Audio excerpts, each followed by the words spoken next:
Área 52 presenta. La superficie de la Tierra alcanza los 510 millones de kilómetros cuadrados y más de 2/3 de ella están cubiertos de agua. A día de hoy, la gran mayoría de nuestros océanos y mares están aún por explorar.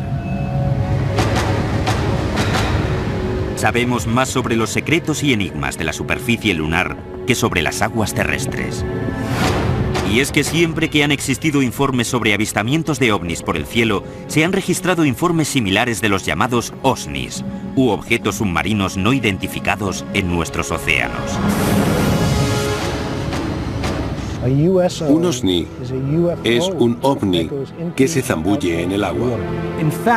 De hecho, los OSNIs y los ovnis son probablemente lo mismo. Un ovni se convierte en un OSNI cuando deja de volar y se sumerge. Por primera vez en la historia, descubra los misterios de los ovnis más escurridizos. No estaría mal que la Marina nos contara todos los avistamientos de estos aparatos. No hay duda de que es posible conseguir un vehículo supersónico bajo el agua. Desde informes que afirman que la ciudad perdida de Atlantis es una base secreta de OSNIs, La leyenda de Atlantis se basa en datos que confirman su existencia hoy en día. o un testimonio registrado en el diario de Cristóbal Colón en 1492, Lo vieron ascender y descender durante la noche. hasta el único incidente OSNI documentado por un gobierno, un escalofriante suceso en la costa de Nueva Escocia, Canadá. La noche del 4 de octubre de 1967, un ovni fue avistado flotando inmóvil sobre las aguas de Sag Harbor, inclinado unos 45 grados, hasta que desapareció rápidamente bajo las aguas con un estallido de luz y sonido. Según los especialistas, los ovnis submarinos siguen merodeando por las ignotas aguas terrestres. ¿Han venido de visita a nuestro planeta o ya estaban aquí?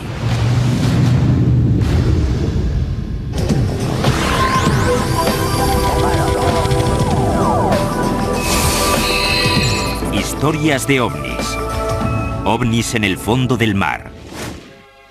Este es el canal de Santa Catalina, una extensión de más de 40 kilómetros de ancho que separa la ciudad de Los Ángeles de la isla Catalina. Según los expertos, estas aguas, parte de las cuales pueden tener una profundidad equivalente a la altura del Everest, podrían albergar algunos de los misterios más insondables del planeta. You are seeing an unidentified flying object. It is not a hoax. It is real. The film was taken by Leland Hansen while filming Catalina Island from a helicopter. En los últimos años, la oleada de avisos sobre objetos submarinos no identificados, los llamados OSNIs, sumergiéndose y emergiendo del canal, han suscitado un gran revuelo entre los vecinos y los investigadores. Toda la zona es un enorme lecho de actividad ovni. Probablemente habré descubierto unos 2.300 casos de ovnis sobrevolando estas montañas y estas aguas. Es una zona muy activa. Preston Dennett es el autor de OVNIs sobre California. Lleva casi 20 años investigando la actividad OSNI en esta región. El 14 de junio de 1992 se produjo un verdadero aluvión de avistamientos en las montañas de Santa Mónica. Los testigos contabilizaron un total de 200 objetos. Y lo interesante de este caso es que los objetos procedían del suelo. Normalmente cuando alguien ve un ovni, este viene desde el cielo como una estrella que desciende en picado, pero estos describían un vuelo ascendente. 14 de junio de 1992, 10:24 de la noche. Durante casi 2 minutos las aguas del Pacífico se iluminan y explotan mientras emergen en formación cientos de aparatos brillantes con forma de disco. Al igual que en otros casos similares, estos artilugios surgieron del océano en un silencio casi absoluto. Según los testigos, se quedaron un momento flotando antes de salir disparados al espacio. Se recibieron avisos sobre este incidente en diversos destacamentos de la policía local, incluso en el de la lejana Malibú. La siguiente es una de las llamadas reales que se registraron precisamente aquel día. Did anyone report anything strange tonight? Maybe more than one specific. Strange. Light. flight? Yes. What exactly happened to you? I'm ashamed to tell you because I think you're going to think I'm crazy. We saw what we thought was a bright light up in the sky. Okay. We could hear it wasn't a helicopter. I'm telling you, I have never been more frightened in my life. Según Dennett, el incidente también se notificó al servicio de guardacostas de Long Beach, que finalmente no inició las labores de búsqueda. Este suceso de 1992 fue el segundo en menos de 3 años en Los Ángeles.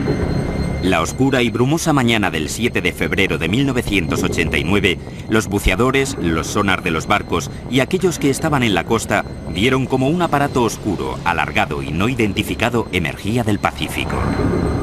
Durante unos 90 segundos, el OSNI permaneció sobre la superficie antes de expulsar una docena de pequeños objetos que se movían a gran velocidad. 60 segundos más tarde, el aparato se volvió a sumergir. Según los últimos datos que captaron los sonar, se dirigía al sur, hacia el canal Santa Catalina, antes de desaparecer. Y se avistaron docenas de objetos a lo largo de la costa de Marina del Rey.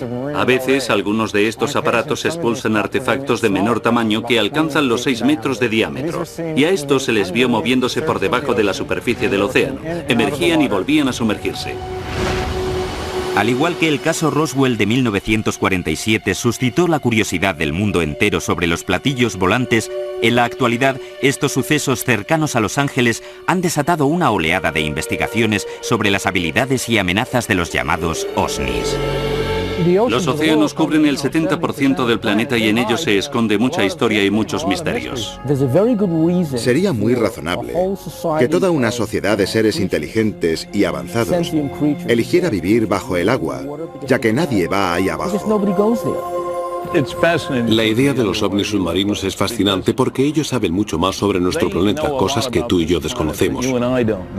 Una de las peculiaridades del fenómeno de los OSNIs es su supuesta habilidad para multiplicarse y desmembrarse. Uno de estos asombrosos sucesos se conoce como el caso de Golfo Nuevo. El 8 de febrero de 1960, la Marina Argentina entró en alerta cuando registraron 2 objetos no identificados con aspecto de submarinos en sus aguas. Pensaron que se trataba de navíos estadounidenses, pero de pronto, según los informes, a través del sonar se vio cómo los objetos se desmembraban y salían del agua volando. Sonar contact, 173, 438 yards. Sonar contact, 173, 438 yards. En 1960, la Marina Argentina mencionó 2 submarinos gigantescos que inexplicablemente se transformaron en 6 objetos subacuáticos distintos. Los argentinos no fueron capaces de darles alcance ni de destruirlos. Los objetos desaparecieron sin más. El caso incluso atrajo la atención de los altos mandos de la Unión Soviética. Nikita Khrushchev, el por entonces líder de la Unión Soviética, estaba tan intrigado por toda la historia que envió a su agregado diplomático a Buenos Aires para averiguar qué había ocurrido. Mientras algunos expertos sostienen que estos presuntos casos podrían no ser más que submarinos militares disparando torpedos, otros afirman que, en 1960, los submarinos no eran capaces de disparar 6 o más objetos. Poco más tarde, en 1970, el libro sobre OSNIs del investigador Ivan T. Sanderson, Residentes Invisibles, fue el primero en analizar el fenómeno OSNI. En él se relata otro ejemplo destacado de este fenómeno.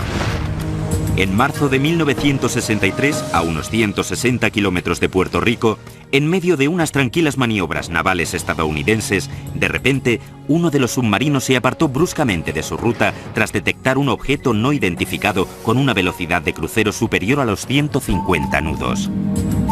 Los marinos se quedaron atónitos al comprobar la profundidad a la que se movía el aparato no identificado, 6.000 metros bajo la superficie. La firma acústica describía el movimiento de una única hélice por el agua y se registraba una profundidad superior a los 6.000 metros, mientras que la profundidad de inmersión habitual de un submarino sería de unos 2.100 metros. Esa cosa, fuera lo que fuera, superaba la tecnología de los submarinos de la época e incluso de los de ahora. Durante casi 4 días, todos los portaaviones salieron en busca de la embarcación. Supuestamente, el objeto alcanzaba velocidades imposibles para luego detenerse y descansar, lo que permitía que la Marina pudiera seguirle el rastro.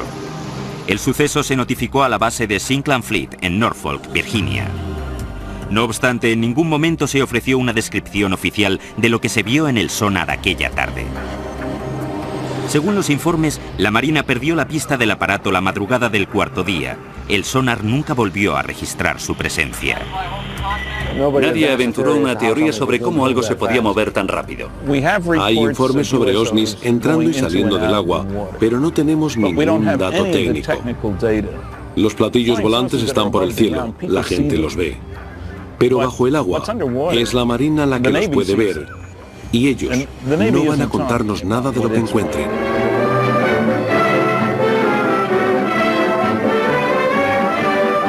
Inflating an immense balloon aboard the USS Norton Sound, the Navy prepares for further study of the elusive cosmic rays somewhere in the Pacific. That's the news. A secondary consideration clears up the mystery of the so-called flying saucers. For it is these monsters, which rise 19 miles and attain diameters of 100 feet, that have been mistaken for the apparitions called flying saucers.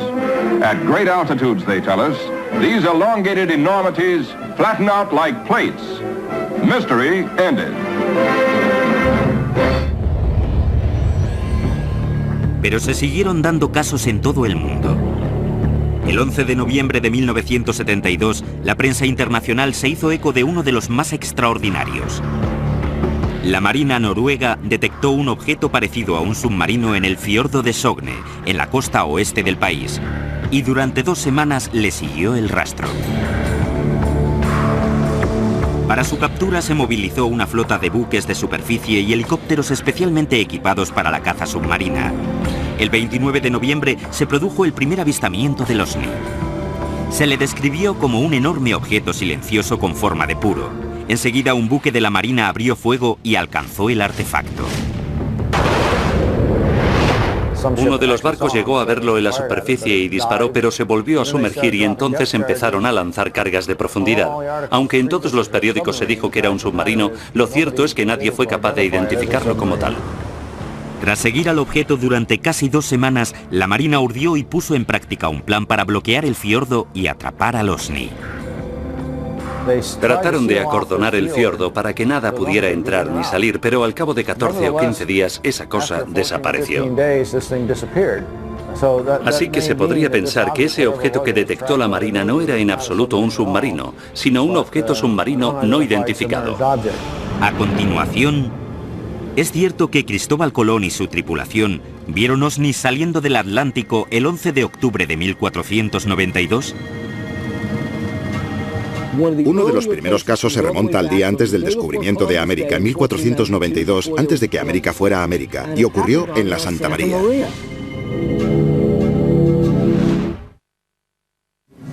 ...11 de octubre de 1492, 10 de la noche. Era una noche tranquila y despejada.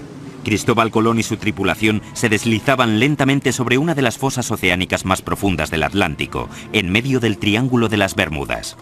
Bajo ellos se extendían 6 kilómetros de agua. De pronto, del fondo del océano empezaron a surgir destellos de luz sobrenatural.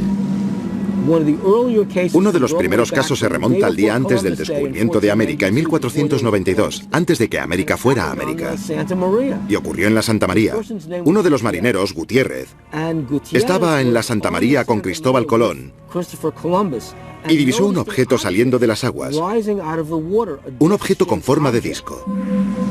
De repente, un enorme destello de luz de un brillo distinto a todo lo que por entonces se conocía, empezó a manar del agua hacia el cielo, sobresaltando a Colón y a los 120 hombres a bordo de las 3 carabelas españolas. En menos de 5 horas, esos mismos hombres descubrirían el nuevo mundo. Cristóbal Colón llevaba un cuaderno de bitácora y en él se describe lo que se puede interpretar como un suceso ovni.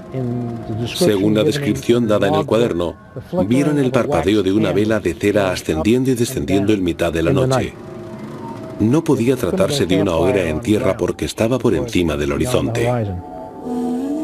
Este posible caso OSNI es algo más que mito y leyenda. Por primera vez, los textos originales del cuaderno de bitácora de Colón se han puesto a disposición de las cámaras de televisión gracias a los archivistas de la Universidad de Fordham, custodios de un curioso ejemplar escrito a mano del diario. El avistamiento del 11 de octubre de 1492 no fue un incidente aislado. A lo largo de los 2 meses de viaje, el cuaderno de Colón muestra un patrón continuado de sucesos peculiares reseñados de forma críptica, entre los que se apuntan inexplicables avistamientos y extraños episodios en el cielo. La siguiente es una entrada del 10 de septiembre de 1492, a mitad de la travesía. Aquí dijeron los de la carabela niña que habían visto un garjao y un rabo de junco. Y estas aves nunca se apartan de su tierra cuando más 25 leguas. 11 de septiembre de 1492. Vieron un gran trozo de mástil de nao, de 120 toneladas, y no lo pudieron tomar. Las entradas del 17 y del 20 de septiembre indican que las estrellas u otras luces no identificadas en el cielo parecían moverse. La causa fue porque la estrella parecía hacer movimiento, y no las agujas. Y la conocida anotación del 11 de octubre. Puesto que el almirante a las 10 de la noche, estando en el castillo de popa, vio lumbre y llamó a Pedro Gutiérrez y dijo que parecía lumbre, que mirase él, y así hizo y la vio. Después de que el almirante le dijo, se vio una vez o dos, y era como una candelilla de cera que se alzaba y levantaba. Es posible que estos extraños sucesos, registrados durante la travesía marítima más legendaria de la historia, se debieran al seguimiento de las carabelas españolas por parte de embarcaciones de otro mundo. Hay quien opina, no obstante, que cualquier interpretación o racionalización que se extraiga de los cuadernos de Colón no responderá a toda la verdad.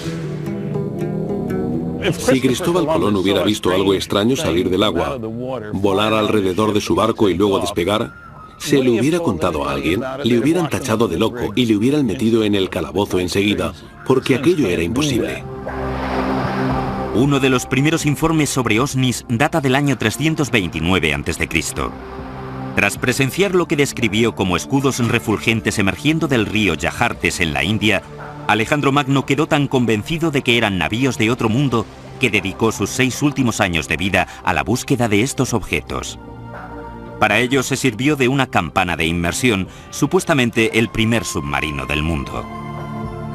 Sin embargo, existe la creencia de que las aventuras subacuáticas de Alejandro tenían un objetivo más ambicioso: encontrar y conquistar el único reino que se le había resistido, Atlantis. Atlantis entró en la historia de la literatura con los diálogos filosóficos de Platón, el Timeo y el Critias. Los dioses, molestos con la actitud de los atlánticos, deciden destruir la Atlántida y en un día y una noche destruyen con un cataclismo la Atlántida, que perece hundida. A día de hoy, los investigadores siguen dándole vueltas a la idea de Atlantis como un centro de actividad ovni. Sin duda, la leyenda de Atlantis se basa en conocimientos, probablemente perdidos hoy en día, sobre una civilización submarina secreta. La supuesta ubicación de Atlantis en el Mediterráneo hubiera proporcionado una posición perfecta para observar las civilizaciones humanas y sus rutas de navegación desde y hacia Asia Menor, Roma y Atenas. El Mediterráneo fue la cuna de las antiguas civilizaciones. Los comerciantes fenicios surcaban continuamente sus aguas para unir el Oriente Medio y Grecia. Si hubiera existido una cultura formada por extraterrestres o por los habitantes originales de este planeta que quisiera inculcarle sus mitos a la humanidad, el Mediterráneo era el lugar idóneo para instalar su base submarina. No sé si Platón estaba pensando en los ovnis cuando escribió sobre Atlantis, pero supongo que habría gente que creería que Atlantis era real, que estaba en algún lugar del Atlántico y que estaba a miles de metros de profundidad. Sin embargo, los antiguos griegos no fueron los primeros que dejaron constancia de historias de objetos no identificados en los océanos. Los expertos creen que los egipcios podrían haber anotado los avistamientos en sus jeroglíficos. En Egipto, en un templo de la ciudad de Abidos, alguien hizo una inscripción, una representación de un submarino, y hay otra representación de un objeto que se asemeja a un helicóptero. ¿Quién los hizo? ¿Cómo podían saber esas cosas los antiguos egipcios? No tenemos ni idea. Uno de los primeros casos en Europa se refiere a una serie de supuestos avistamientos en el siglo XI en Inglaterra. Uno de los casos más antiguos que he localizado se remonta al año 1067. Se trata de un grupo de aldeanos que vislumbraron algo ardiendo en el cielo que se precipitó al suelo e incendió los campos para finalmente remontar el vuelo y sumergirse en el mar. Carl Feind lleva casi una década investigando el fenómeno OSNI. Su sitio web, water-ufo.net, cuenta con un archivo de más de 900 informes antiguos y actuales sobre OSNIs. Según Feind, uno de los primeros incidentes del siglo XX lo registró el diario Philadelphia Inquirer, el 1 de agosto de 1904. Un carguero británico, el Mohican, que iba camino de Filadelfia, parecía, en palabras del diario, arropado por un extraño vapor metálico que relumbraba como el fósforo. Hace poco descubrí que en ese caso se dieron más detalles escabrosos de los que se publicaron en su momento. El capitán y la tripulación confirmaron que un objeto se les acercó desde el océano como una nube que brillaba. No era un meteoro descendiendo, sino que se deslizaba por el mar. Cuando se aproximó al barco, el capitán intentó distraer la atención de sus hombres, asignándoles distintas tareas para sobrellevar el miedo. No pudieron dar un paso mientras la nube rodeaba la embarcación. Las posteriores informaciones describían cómo durante el suceso la brújula giraba con la velocidad de un motor eléctrico y los marineros eran incapaces de levantar las piezas de acero de la cubierta magnetizada. La historia recogía la declaración del capitán en la que confirmaba que toda su tripulación podía dar fe del relato. Pero quizá el incidente más insólito referido a los OSNIs, según los expertos, sea el caso canadiense de 1967. El incidente de Sag Harbor es el caso más importante de la historia de los OSNIs. El artefacto se movió bajo el agua hasta otro punto y apareció un segundo ovni.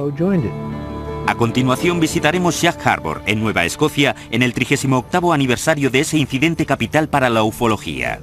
El 4 de octubre de 1967. Ahí fue donde estaban las luces, justo detrás de mí.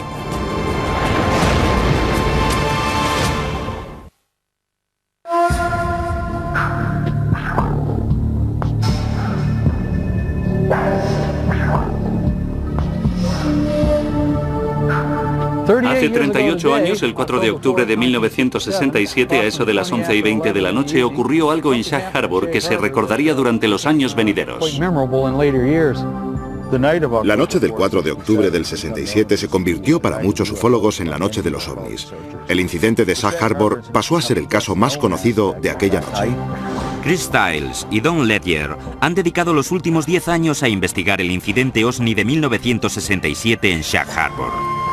El caso, que contó con una amplia cobertura informativa en Canadá por aquel entonces, con el tiempo fue relegado al olvido. Su libro Objeto Oscuro reabrió el debate y arrojó nuevos datos sobre los muchos sucesos notificados aquella noche y las semanas siguientes. La razón por la que se destacó el incidente de Sag Harbor, por encima de los demás avistamientos de aquella noche, se debe exclusivamente a que fue el único suceso en el que algo cayó desde el cielo e impactó en el mar. Hizo mucho ruido y se vieron luces. También fue el único en el que nadie avisó sobre un ovni. Rápidamente la sede local de la Policía Montada de Canadá recibió diversas llamadas que decían simplemente que habían visto luces. Pensaban que quizás se había estrellado un avión en lo que ellos llamaban el estrecho. El interés y la preocupación se centraba solamente en la posibilidad de hallar supervivientes. Nadie informó sobre un ovni.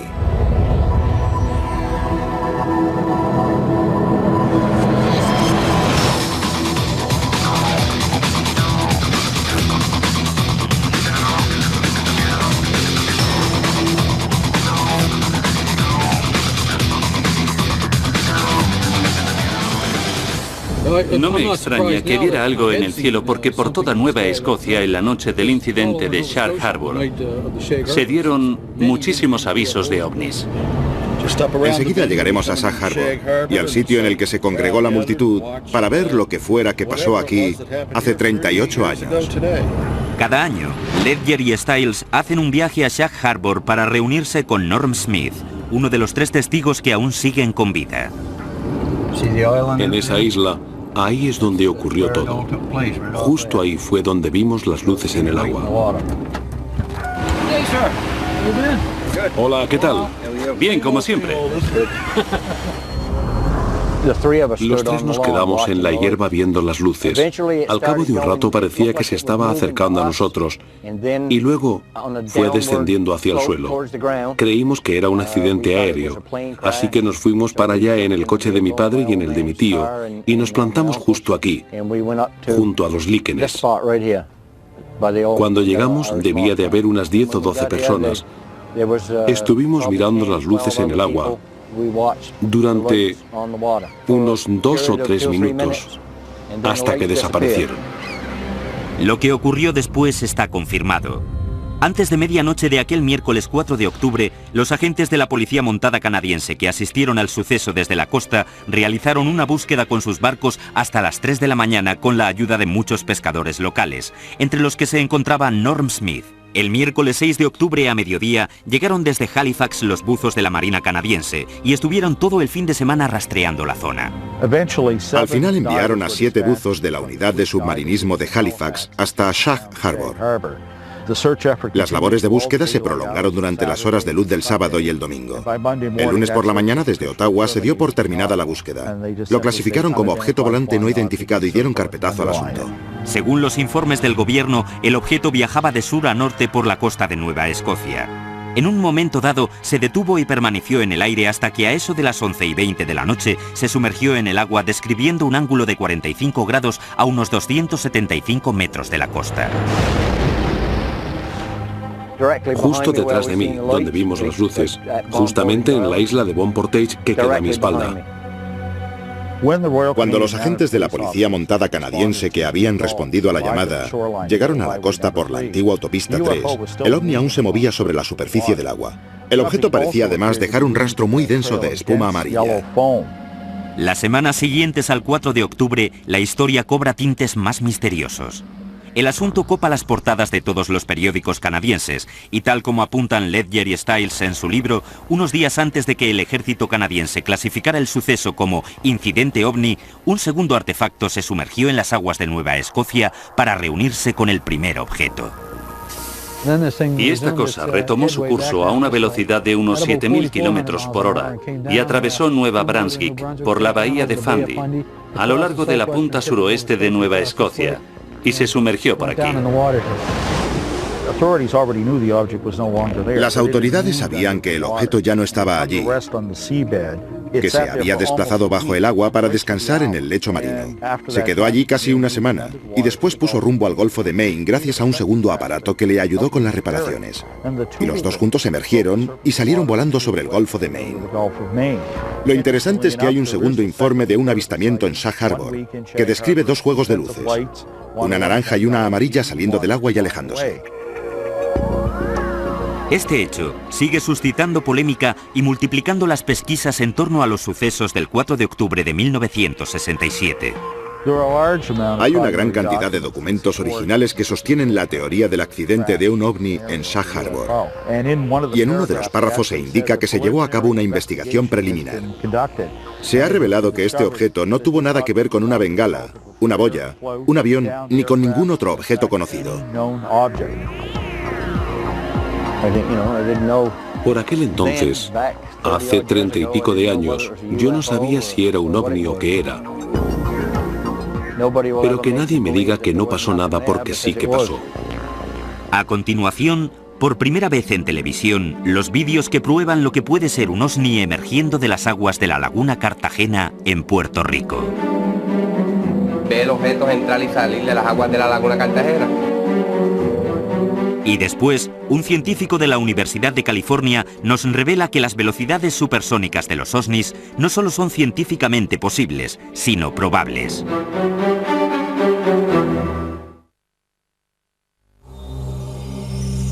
Quizá la región con mayor historial de actividad ovni sea la costa que rodea la isla de Puerto Rico.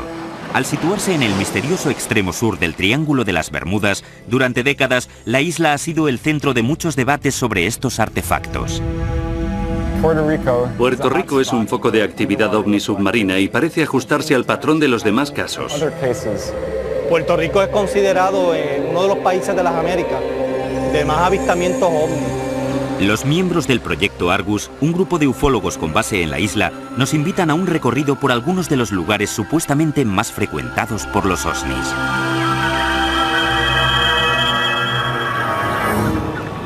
La Laguna Cartagena es un lago aislado cerca del extremo suroriental de la isla que se ha venido asociando a gran parte de la supuesta actividad ovni del país. Donde también, tanto en la Laguna Cartagena como donde yo me reúno, también se explica que hay mucho secretismo de ovnis. El área de la Laguna Cartagena ha sido, desde la década de los 30, se han reportado cientos de casos. 8 de octubre de 2002, las 9 de la noche aproximadamente.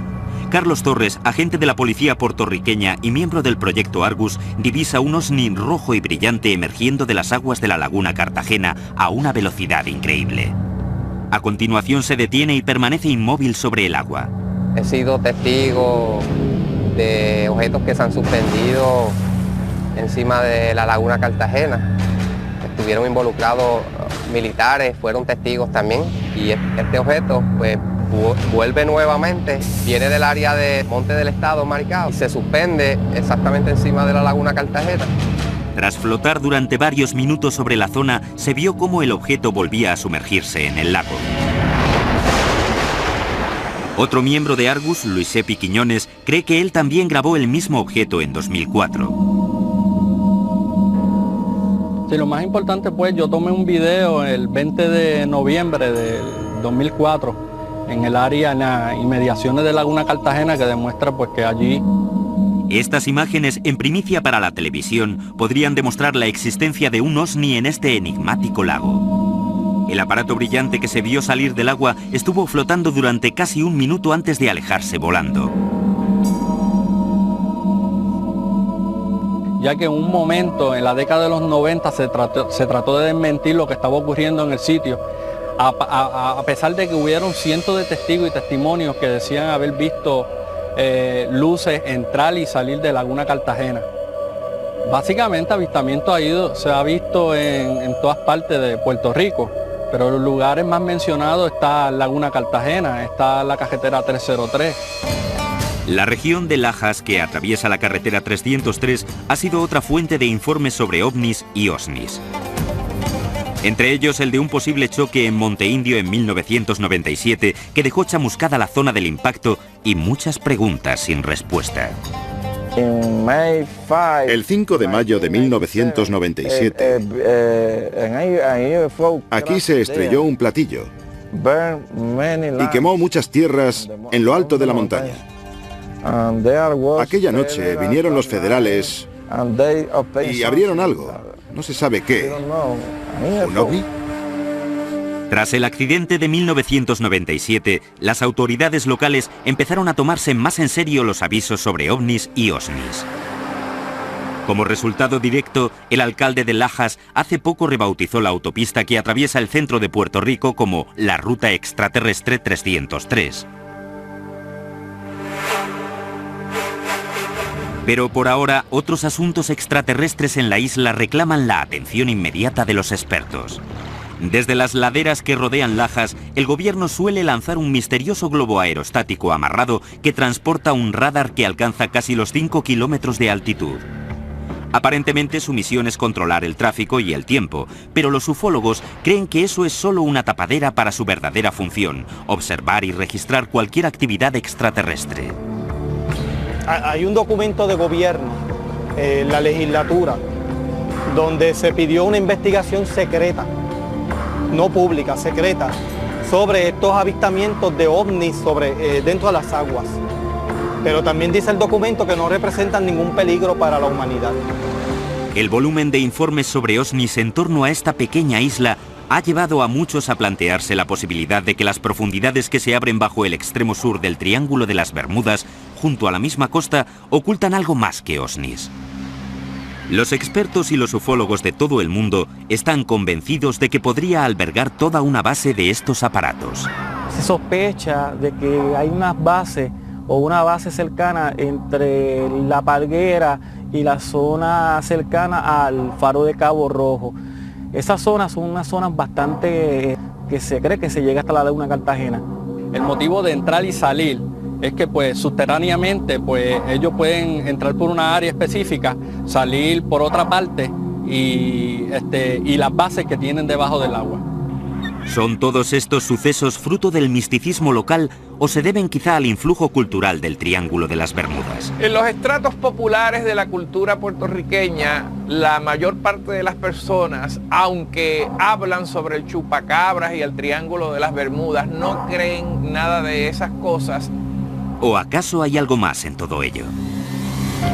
Que es una realidad, los ovnis en Puerto Rico es una realidad, está ocurriendo y hay muchísimos, cientos de testimonios y de evidencia que lo demuestra así. Y va a venir, ¿entiendes? Y yo pienso que pues, el fenómeno de los ovnis es real. Aquí en Puerto Rico se han dado cientos de casos, eso es una realidad. A continuación, veremos testimonios fotográficos de la posible existencia de un OVNI emergiendo de las aguas de Gulf Breeze, en Florida.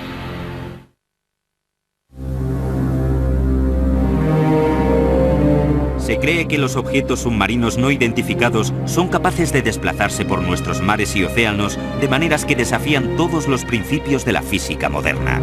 Los expertos están desconcertados ante la capacidad de estas naves para supuestamente viajar a profundidades extremas, atravesar el hielo sin dificultades y surcar las aguas a velocidades supersónicas. Al parecer, este tipo de aparatos puede desplazarse bajo el agua porque son impermeables, al igual que lo son a los rayos gamma, a los rayos cósmicos y a todo lo que se interponga en su trayectoria espacial. De acuerdo a los informes, entendemos que estamos ante una tecnología avanzada. Rodean a los barcos y al segundo siguiente se sumergen en el agua. No supone una barrera para ellos, pasan de un medio a otro sin más. A finales de 1969, durante sus ejercicios de rompehielos, la llamada Operación Congelado cerca de la Antártida, los marineros del USS Calaterra presuntamente detectaron un OVNI con habilidades extraordinarias. En la revista Argosy, Ivan Sanderson habla sobre un suceso en algún lugar del Ártico en el que un objeto se abrió camino a través de la capa de hielo y despegó. Se podría decir que perforó el hielo. Se vio cómo un enorme objeto parecido a un submarino de al menos 30 metros de eslora salía violentamente del océano congelado, atravesando varios metros de hielo sólido a una velocidad increíble. Este caso, sin embargo, no es más que uno de los muchos incidentes sobre los que buques de todo el mundo suelen informar.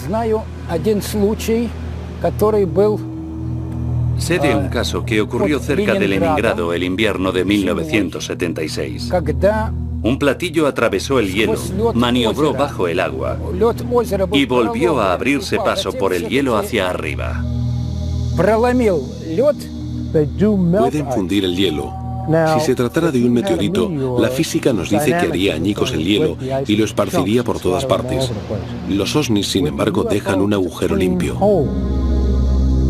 En los testimonios de estos casos también se mencionan los chorros de agua que dejan los OVNIs al emerger. Uno de ellos es el de Ed Walters, un vecino de Gulf Breeze, Florida, que sacó esta Polaroid nunca vista de lo que parece ser un OVNI flotando sobre un chorro de agua con forma de tornado el 7 de julio de 1988. Estaba mirando hacia Gulf Breeze, por el estrecho de Santa Rosa a una distancia de unos 2 kilómetros y se percató de que el agua bajo el objeto empezaba a remolinarse. Vio cómo giraba y de repente se levantó una columna de agua que iba hasta la parte inferior de la nave.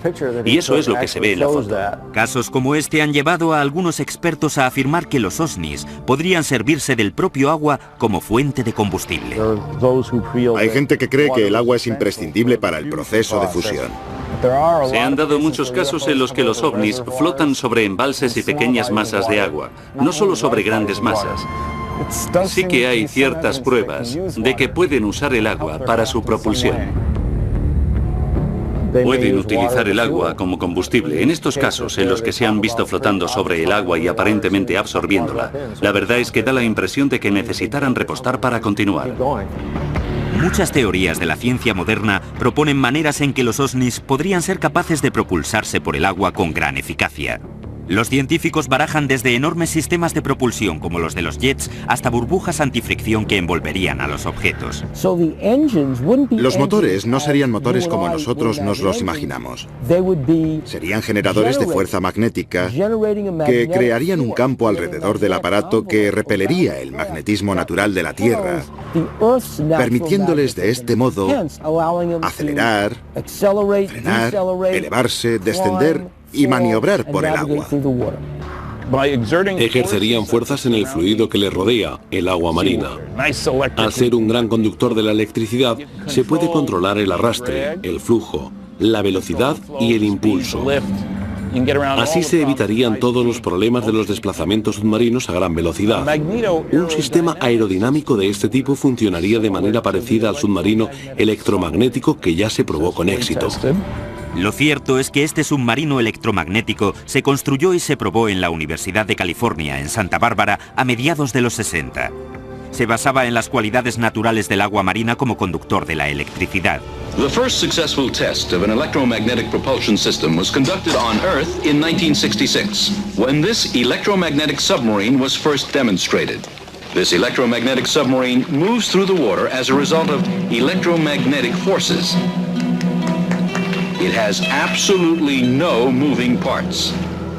El principio es que el agua marina es un fluido conductor de la electricidad. Según las leyes de Newton, es física elemental. Si empujas el agua marina, esta devolverá el impulso. ¿Es posible que los OSNIs se aprovechen de esta cualidad natural de nuestros océanos para alcanzar velocidades supersónicas? El agua es un conductor magnético excelente. Tanto es así que si estuvieran utilizando un proceso llamado diamagnetismo, que es una fuerza repelente muy débil, el agua multiplicaría esa fuerza, lo que explicaría por qué estos aparatos se desplazan tan bien por el agua.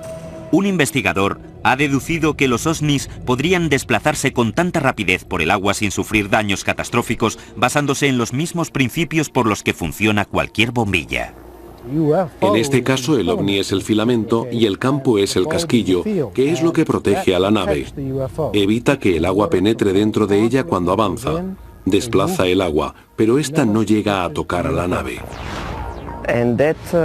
Eso se puede lograr creando lo que se denomina una burbuja supercavitacional alrededor del objeto. De ese modo, este viaja dentro de una burbuja de vapor de agua.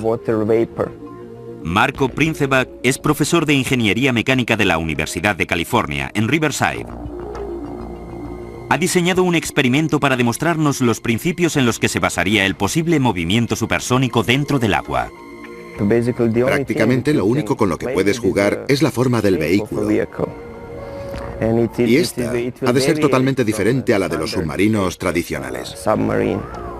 Para demostrar cómo la forma influye en las condiciones para viajar bajo el agua a velocidades supersónicas, Princeback y su equipo generan una corriente de agua y la identifican con colorantes verdes y láseres de gran potencia alrededor de los objetos sumergidos. Si tomamos un cuerpo aerodinámico, vemos cómo la corriente fluye sin problema a su alrededor. Este objeto rojo y estilizado representa la forma perfecta para una nave submarina de gran velocidad. Por el contrario, este cubo crea una enorme resistencia a su alrededor. Una forma apropiada para un vehículo submarino supercavitacional se asemejaría a la cápsula de retorno del Soyuz o de otras misiones espaciales. Las leyes de la superficie cambian radicalmente bajo el agua. Para impulsar un vehículo oceánico a velocidades supersónicas se necesitaría una fuente de energía más potente que las que el hombre tiene hoy en día a su alcance. Si tenemos un vehículo con un diámetro de 1,5 metros y queremos alcanzar la velocidad del sonido en el aire, deberíamos contar con un motor de 15.000 caballos de fuerza. Para que el mismo vehículo llegue a la velocidad del sonido bajo el agua, necesitaríamos un motor que pudiera producir más o menos 1.000.000 de caballos. Si bien es científicamente posible que estos OSNIs puedan recorrer los océanos a velocidad supersónica, ¿cómo han logrado desarrollar la tecnología necesaria para ello? Quizá nunca lleguemos a comprender los numerosos misterios que rodean a estos aparatos. Y eso es precisamente lo que suscita la mayor polémica y aflicción entre investigadores y científicos. Creo que resultaría más fácil enviar a un hombre a la Luna o incluso crear una base allí que llevarlo a lo más profundo del océano. Si fueran hostiles y quisieran conquistar la Tierra, hace millones de años que ya lo hubieran hecho. Por lo que sabemos, podríamos ser creaciones suyas. La Tierra fue conquistada, viven aquí y nosotros trabajamos para ellos. Este es su planeta.